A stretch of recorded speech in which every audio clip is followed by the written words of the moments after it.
The president promises to be steadfast and do his best, but considering the enormous task of office, what are the expectations of president's best? And are they meeting the citizens' yearnings?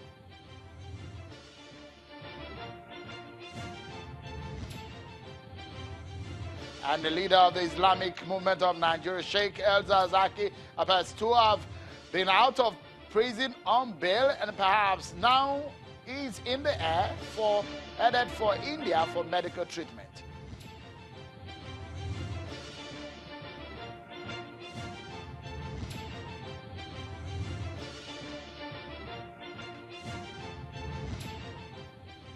Hello everyone and welcome to the program. This is Politics Today live on Channels Television. I'm Sean Kimalia, Channels Television's global headquarters in Lagos. Let's begin with some of the stories that we're tracking for you on Channels Television about Sheikh El-Zazaki.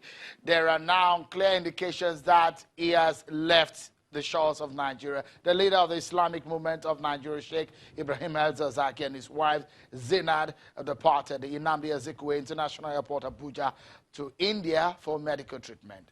Our correspondent who is at the airport says that passengers and crew members expected to be on that flight currently have checked in a few hours ago and they have headed out of the country. The medical trip follows the order of the Kaduna State High Court, which granted Sheikh El-Zazaki and his wife leave to undergo treatment at an Indian hospital of their choice. Justice Darius Kobo had ordered that the IMN leader and his wife, who have been in custody for some time in detention since 2015, be allowed to seek treatment abroad.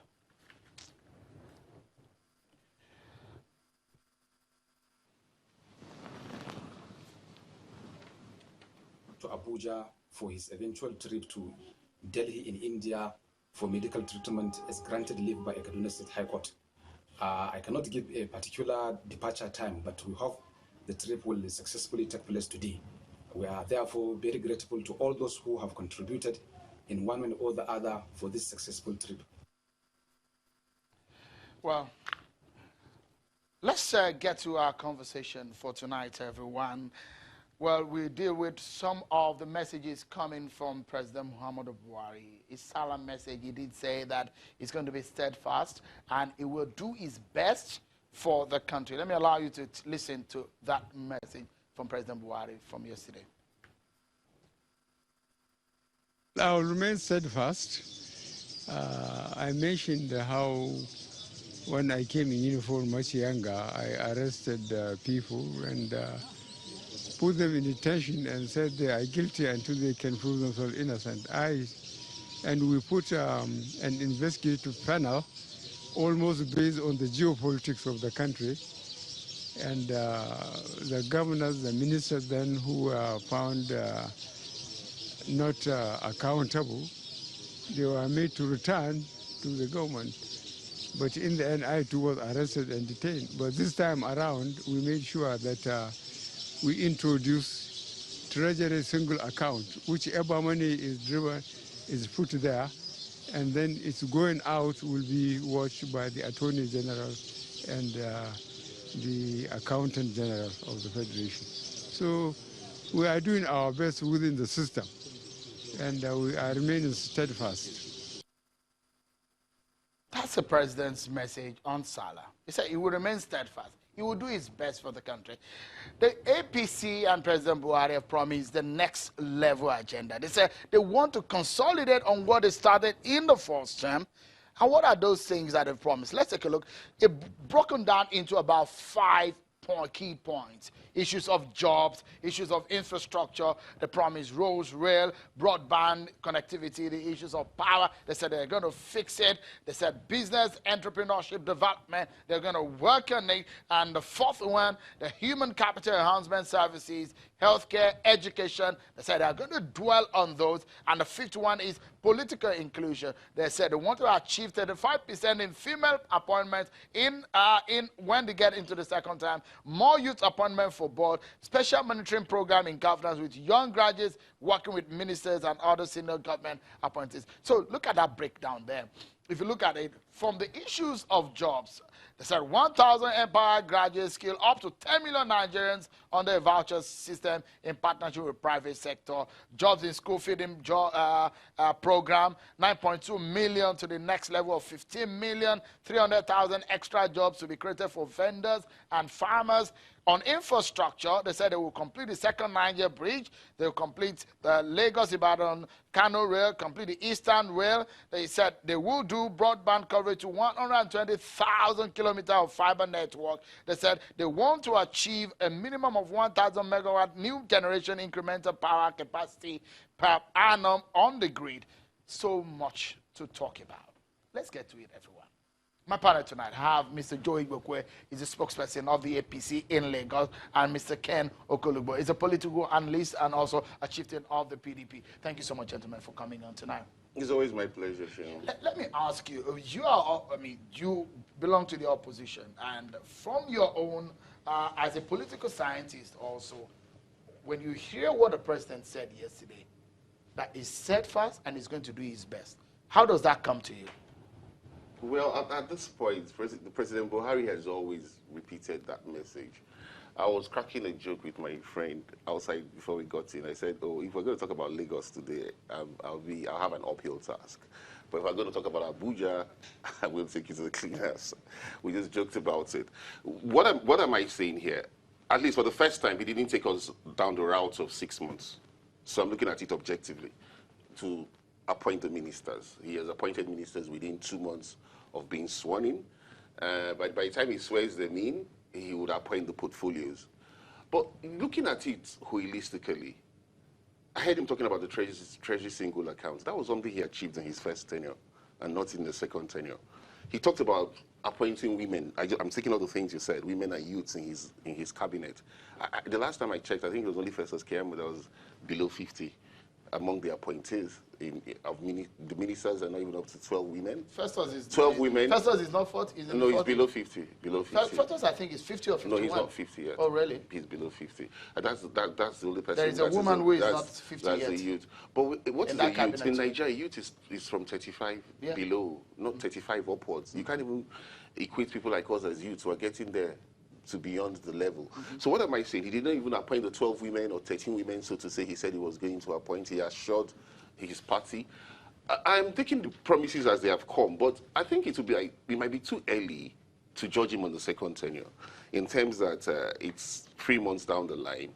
But a journey of 1,000 miles begins with a step. If you look at the steps that were taken in the last 4 years, then you would expect that Buhari should have hit the ground running immediately he was sworn in. We are still talking about having service chiefs. I keep saying it on this studio. They have living on diminishing returns. You saw what happened between the police and the soldiers.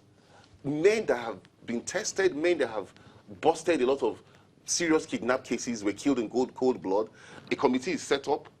Do you understand what I'm trying to say? It shows you that there is no discipline, there is no communication, there is no synergy. Today I was hearing a broadcast where they're telling soldiers not to wear their uniforms when they're traveling because they're not sure of the backlash. Does that show you a country that is together, a government that is together? What am I saying? I'm saying that looking at it again from the economic point of view, even President Buhari has accepted that the economy is not healthy. Our GDP is going below 2.0% now, apart from what the World Bank projected, that we're going to increase to about 2.8 or 2.9%. Our inflation rate is still double digits. The misery index is increasing. The empire, 500,000 people that they promised us, is not up to 500,000. 3 million was what they said in 2015. They reached a benchmark of 500,000. The school feeding program is not going on in more than 20 states or 21 states, and it's not consistent. I'm saying all this not because I just want to critique. I'll say the aspects where the government, the treasury single account, I gave them that already, where they have tried. But basically, the president must accept when you have constructive criticism. It's not every criticism you must throw away. There are some that are just only being told to you because we want a government that is responsible to the people. Now, the big question, Mr. Okolugbo, is that he promised 3 cardinal points in his first term. Corruption. Fighting corruption, the issues of the economy, and also that he wants to get the security right. So if you're going to assess him based on the 3 things that he said he wanted to do in the first time, and he said he wants to consolidate on it and the second time, would you say that he's on the right track? I will never give a pass mark. The only pass mark I gave before was security. And security is in tatters now. That's the only pass mark I gave. Because on the issue of corruption, I've always said that there have always been favoritism on the issue of corruption. Though they have made a significant inroad, which I have always said, and nobody can deny the fact that I've always said that, a significant inroad, a lot of money have been recovered. But there's still a lot of... Why is Dasuki still being held for a bailable offense when 4 or 5 courts have said they should release him on bail? Now, El-Zazaki has been allowed to travel. If they had allowed El-Zazaki travel, probably the DCP Usman wouldn't have been dead, and Precious, your staff, would not have been dead. Let's Mr. Okolugbo, Mr. Igbokwe, how would you react to this when President said, I'm going to be steadfast this time around? It shows that something is wrong somewhere. Is it? No, I don't think so. Maybe he's talking about the fact that he wants to step up, from where, you don't have to move forward. So I think that's what he's talking about. He's going to move probably faster and be strong-willed in doing the needful. So don't go that side. It's not giving up. He's just telling you that he knows where he's going and he's going to get there. That is it. He said he's going to do his best. Yes. Do you think Nigerians have hope of that kind of best? Good, better, best. And when somebody's going to say he's going to do his best, it means optimal. Getting to the highest level. Can Nigerians trust that best? That's a big question here. This is the man we can trust. What do you mean? How do you mean? We don't have I've read a lot of your writers. Yes. Interestingly, you know where I I read stand. a lot of your writers. You Yes. are being a pro-Buhari all the way. But at some point, a lot of people will criticize you. Even at some point, when you're raising issue about this government and Mr. Buhari and what he's doing and all of that, people have taken you up on some of your writers that you have gotten it wrong in where they feel the president has not done the right thing. I don't expect that the president would have achieved 100% or 120%. We're all human. When you are running a company, you do projections. You may not make that target, but that does not mean that you have not progressed or that you have not made progress. So, and action me, he has done very well, and you would have seen that in all my write-offs. Given Nigeria I knew before, and Nigeria that I know now. You think Nigeria is better? You won't say it. You won't say it. Structures, when structures are being laid, you won't say it. When issues are being corrected, when a government is pushing people to move away from corruption, it's not going to do it in the marketplace. It's a gradual process. When we get there, foundation are being laid for a new Nigeria. But some people will criticize what they have said, Mr. Igbokwe, to say that as you are laying the foundation, a lot of Nigerians are losing their jobs. As you are laying the foundations, a lot of people are unemployed. It is a not, lot of people cannot put food on their table, it is Mr. not, Igbokwe. it That's is what not, some of the it is not a Nigerian problem only. It happens all over the world. It happens all over the world. But this is your government that promised to fix this problem. You will, said you were bringing change. Okay. Those are the things that you preach in Nigeria. Let me tell you, we always say it in Lagos. When people say, we are still having problems in Lagos, the problems will not finish. If a president can solve all the problems of Nigeria in one day, they would have done it in the 60s. It's a continuum. As you're growing, as the population is growing, the problem will continue to grow. As Nigeria is growing, the problem will continue to grow. So problems will never disappear from the surface of the earth. You talk of insecurity. No, but when the other different thing, Mr. Igbokwe, when you say problems will not disappear, but when you're going to office and you are promising that I'm going into office to fix these problems, that's another kettle of fish. He's fixing it. Okay, I give you an example. I'm from Southeast. We are seeing what we have not seen before. Even for the obvious, the fact that our people have been voting PDP. We didn't see it. Nobody gave us the second Niger bridge. Nobody touched Enugu-Port Harcourt Expressway. Nobody touched Enugu-Onitsha. Nobody dealt with the problems of Southeast. It's now that we're seeing it. And this thing got across. But when people decide to choose what they want to see and what they want to hear, we cannot help them. Let's take a break. cannot have them. Let's take a break, Mr. Igbokwe and Mr. Okolugbo. There are a few things that I would like you to speak on as part of the programs of this government that they promised for the next level, and whether or not the best that the president promised is enough for Nigerians. That's another question that we're going to tackle when we come back from this break, everyone.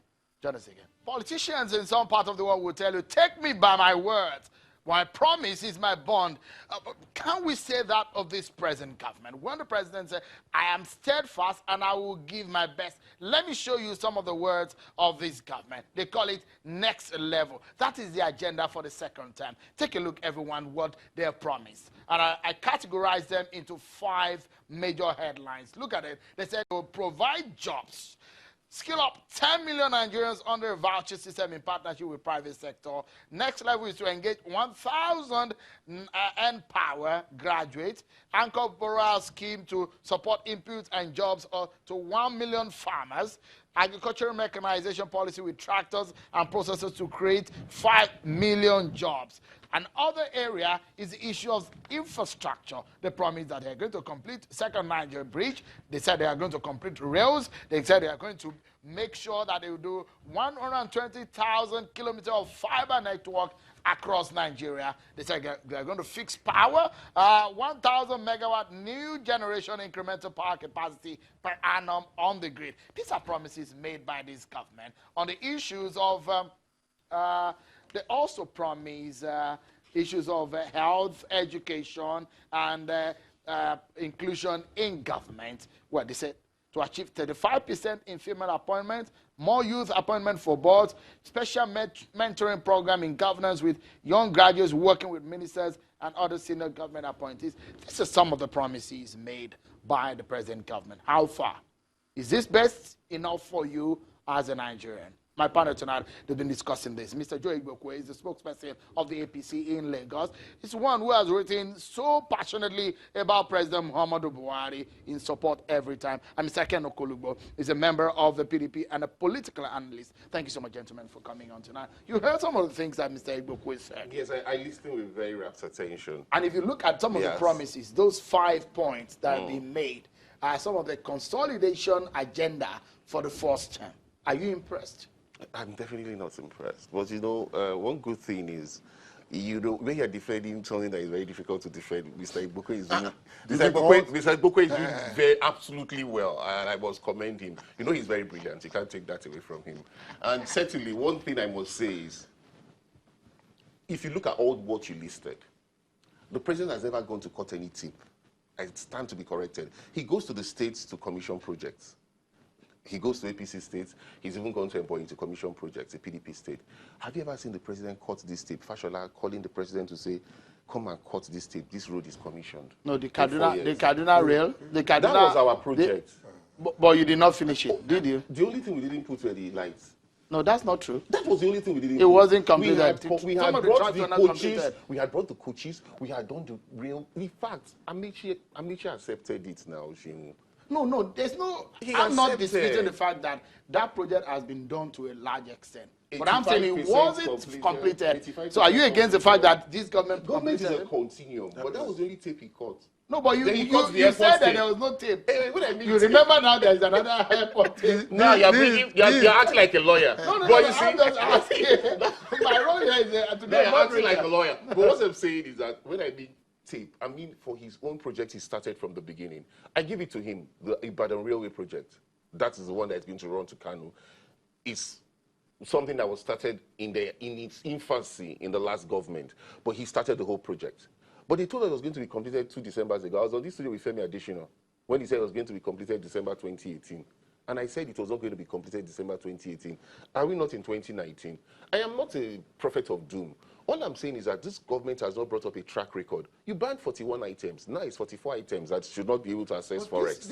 You said you devalued the Naira. Do you understand? APC will tell you and that we're having inflation. The government of the PDP left this country in tatters. Let's stop the blame game. No. I'm not saying we had a perfect government. Let's stop that blame game. I'm happy that you are into some construction. construction. Yes. And you know, when a house is difficult to build, but it's easy to collapse. Very true. Isn't it? But you see, that blame game, we have passed that era of blame game. We have always said it that the government of the PDP was not perfect. In fact, Secondus apologized to Nigerians. For somebody to apologize, does that not show you that means we didn't do well in lots of areas? But we're looking at it. When you marry two wives, you compare the two wives. You've married PDP, and then you're married to APC. And Nigerians are seeing for themselves. You think the PDP is better? We did better than what we're presently seeing. Do you agree? 16 years. Just 4 years. Okay, let's get to 16 years. Oh, you want Nigerians to wait for 16 years? No, I'm talking to before they can. That is it. That's is that fair, Mr. Igbokwe? You're asking Nigerians to wait for 16 years? It's because of what he said. It's because of what he said. And I said, you were there for 16 years. And we didn't see anything. Nothing. In the midst of plenty, I cannot lay my hands on anything. But they almost finished the Kaduna-Abuja rail before you complete. He said almost only that one. Only that one. Let's get serious. Let's get serious. Nothing was done. But nothing was done. The big question, Mr. Igbokwe, yes, is that some of the promises that you're saying, can Nigerians trust President Buhari on this best that he's promising? Is it best enough for Nigerians? Can you look into the camera and tell Nigerians that the best Nigerians that President is promising Nigerians is the best that Nigerians deserve? Of course. Really? The man cannot fail. And the man can be trusted. It's a matter of trust. There are people who said we're not going to trust with the keys of our national treasuries again, given our past experiences. There are things that we're supposed to do in the midst of plenty that we did not do. That's why we're suffering. I've always said it. When you go to a doctor in the morning and probably you are vomiting, you are stooling, he will ask you, what did you eat yesterday? What did you eat yesterday? If you look at the figures of the jobs that are being promised and the kind of groaning in the mouth of many Nigerians, do you think Nigerians can believe that anything is being done in these areas? They will have to believe. This is a man that's scored more than 50 million votes. You have to trust your president. You have to encourage your president. You have to support. I'll give you an instance in the Bible. There was a war between Israel and some people, and Moses was there. If he held his hand like this, and they will be winning the war. Sometimes the hands will be penning him and will drop. So people and the enemies will come. They will lose the war, and they will lose it. Then the people noticed what was going on, and they held his hand. They provided support. You support your leader. Don't be a distraction. Even when the leader's policies are not quite right? No. Anybody who tells you that Buhari is not doing well is a liar from the pit of hell. Really? Give him what we are coming from. Pathetic liar from the pit of hell. I can't condemn entirely everything that Buhari has done. I've said it, I've tried to always be objective. But Igbokwe must agree. We are hungry. Nigerians are hungry. The economy is bad. We need to move to a next level. They don't agree. That is the new blackmail in town. That's the new blackmail in town. We're hungry. We're hungry. We're hungry. That's what we're seeing. Look at him. We are hungry. Look at him. Yes. He says he's hungry. Yes, I'm hungry. Ask person who is hungry what he's doing for a living. We must leave it at that point. I must sincerely thank both of you for coming, for the frank conversations that we're having tonight, especially when Nigerians are on holiday on a day like this, and hearing from you some of these frank conversations. Many thanks. And I'll say, the eyes have it. This is my chamber. Thank you so much for coming, everyone. Mr. Joe Igbokwe, APC spokesperson, and Mr. Ken Okolugbo. Yes. We are not in a court. Yes. No. This is a chamber where you will speak the truth and truth alone. And I also always say that whatever you're doing as a leader, make sure that you're on the side of the people, the popular side. Thank you, everyone, for watching. I'm Sheikh El-Zazaki. Bye-bye.